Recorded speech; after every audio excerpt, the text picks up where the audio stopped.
안녕하세요 여러분, 기록카페입니다. 불볕더위와 폭우로 오가며 여름의 중간까지 왔습니다. 오늘은 소름이 오소소 돋는 무서운 책을 소개하려고 합니다. 여름하면 공포영화 그리고 공포소설이죠. 짧고 강렬한 이야기부터 긴 호흡의 이야기까지 3권의 책을 호흡별로 가지고 왔습니다. 그럼 시작해 볼까요? 첫 번째 책은 한동안 세간의 주목을 받았던 세스지 작가의 입에 대한 앙케트입니다. 짧은 호흡으로 후루룩 읽어내려갈 수 있는 초단편 소설이에요. 이 책은 손바닥만한 크기에 페이지 수도 64페이지밖에 안 되는 이걸 출판을 했다는 게 더 신기한 책인데요. 막상 읽어보면 엄청난 흡입력으로 순식간에 몰입하게 됩니다. 내용은 이렇습니다. 대학생 친구 몇몇이 저주받은 나무가 있다는 공동묘지에서 한밤중에 담력 시험을 해요. 그리고 다음날 그중 한 사람이 그 나무에서 목을 매 숨진 채 발견됩니다. 글은 인터뷰 형식을 하고 있는데요. 남은 친구들이 돌아가며 그날 있었던 일에 대해 진술을 해요. 누구는 머리 긴 여자를 봤다고 하고 누구는 계속 매미 소리가 들렸다고 해요. 이 인터뷰 형식이 장면을 더 생생하게 상상하게 만들고요. 각자의 입장이 모이면서 점점 사건 당일의 전체 모습이 드러나는데 진짜 꼭 보세요. 더 이상은 말할 수 없어요. 책을 다 읽고 나면 나는 독자가 아닌 인터뷰에 참여한 친구 중 하나가 된 듯한 그런 느낌이 들면서 서늘한 여운이 오래갔습니다. 두 번째 책은 스릴러 단편을 모아놓은 서미애 작가님의 남편을 죽이는 30가지 방법입니다. 이 소설은 1994년에 신춘문예에 올라 신문에 실렸었다는데요. 다소 과격한 제목 때문에 신문사로 항의 전화가 오기도 했다고 해요.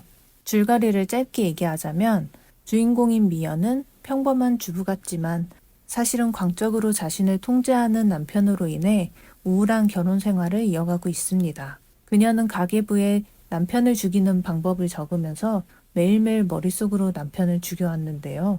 그러던 어느 날 남편이 집에 들어오지 않고 경찰에게서 남편이 살해됐다는 소식을 듣게 됩니다. 그리고 그녀는 드디어 자신이 남편을 실제로 죽였구나 생각하고 자수를 해요. 그런데 수사를 하면 할수록 미연이 범인일 수가 없는 증거들이 자꾸 나오는 거죠. 이어질 내용이 정말 궁금하시죠? 이 책은 남편을 죽이는 30가지 방법을 포함해 총 12개의 단편소설이 수록되어 있습니다. 전체적으로 여성이 내면적으로 그리고 일상적으로 겪는 폭력과 사회적인 억압을 장르화해서 풍자하고 있는데요.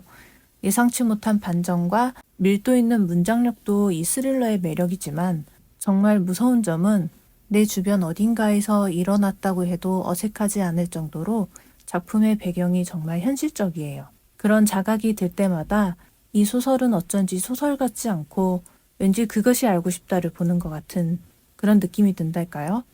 한국 여성 작가 책을 좋아하신다면 특히 더 추천합니다. 마지막으로 가장 긴 호흡으로 읽어야 하는 B.A. 페리스 작가의 비하인드 도어입니다. 저에게 실물책이 있었는데 도대체 어디 갔는지 모르겠어서 이북으로 가지고 왔습니다. 이 책을 읽은 지 정말 오래됐는데요. 아직까지도 마지막 챕터의 전율이 떠올라요. 극한 공포감과 그것을 극복해내는 장면에서의 희열이 대단한 작품입니다. 그런데 그런 이야기들의 특징이랄까요? 앞부분은 조금 루즈하게 느껴질 수도 있다는 건데요. 평범한 일상을 묘사하면서 서서히 스며들어야지만 후반의 속도감이 더 격하게 느껴지는 거라 어쩔 수 없는 것 같기는 해요. 출판사 서평에 올라와 있는 줄거리가 훌륭해서 한번 읽어보도록 하겠습니다. 잭과 그레이스는 모두가 부러워하는 완벽한 부부다. 잭은 승률 100%로 유명한 가정법률 전문 변호사인데다가 아내를 아끼는 다정한 남편이고 그레이스는 코스 요리며 정원 가꾸기며 가사에 능수능란할 뿐 아니라 군살 하나 없을 정도로 자기 관리에도 철저한 아내다. 하지만 이 부부의 실상은 보이는 것과는 전혀 다르다. 이 모든 것이 완벽한 연기이기 때문이다. 그들이 사는 아름다운 저택은 문이 닫히는 순간 소름 끼치는 폭력의 세계로 돌변한다. 이 남편이란 작자는 밖에서는 세상 다정한 남자인 척 하고서는 둘만 남은 집에서는 그레이스를 지하실에 가두고 병적으로 몸매를 유지하게 하는 등 악질적으로 그레이스를 괴롭히는 사이코패스입니다. 연기가 너무도 훌륭해서 그레이스가 도망쳐서 제게 실체를 토로해도 아무도 믿어주지 않을 분위기이죠. 그레이스는 무기력하게 당하기만 하다가 자신의 아픈 여동생까지 남편의 폭력 아래 놓이게 되면서 이야기가 전환점을 맞이합니다. 저는 어릴 적부터 번역서를 좋아했는데요. 퉁쳐서 얘기하기는 좀 그렇지만 외국 소설의 장점은 전개가 확실하고 가볍다는 거였어요. 근데 이 책은 번역서인데도 이만큼이나 묘사가 숨막힐 수 있을까 싶을 정도로 필력이 좋았어요. 특히 지하실 장면을 읽을 때는 없던 폐소공포증까지 생길 것 같았다니까요. 책의 후반부 이야기를 너무 하고 싶지만 독자님들의 흥을 깨지 않기 위해 이만 말을 줄이도록 하겠습니다. 날이 흐리고 비가 쏟아지면 책이 정말 잘 읽혀요. 시간이 없으시면 입에 대한 앙케트라도 꼭 한번 읽어보세요. 정말 강추합니다. 오늘도 긴 영상 봐주셔서 감사합니다. 안녕.